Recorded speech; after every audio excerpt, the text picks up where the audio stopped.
از اون دوره که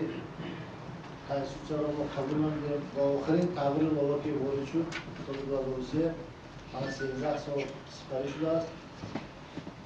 و در بین 13 سال مناسبت‌های به وجود آمدند و در بین 13 سال پس از تغییر بالا جامعه تاجیکستان در همه سمت‌ها هم در سمت اقتصادیات و هم در سمت اجتماعیات رشد باثبات را برآورده است و این ضروریت به میان آورد که به سرقانون تغییرات الگوهای دیگر وارد کرده شود و این بود که از جانب گروه وکیلان مجلس نمایندگان مجلس عالی جمهوری تاجیکستان و اعضایان مجلس ملی مجلس عالی جمهوری تاجیکستان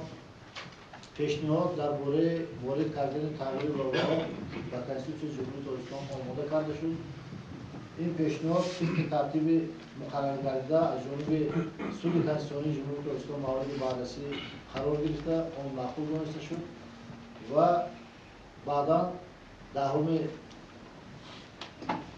فوریه از جانب مجلس نمایندگان مجلس عالی جمهوری تاجیکستان پیشنهادها دایر به تغییر الگوها و کنستیتوسیون جمهوری تاجیکستان معقول دانسته شد.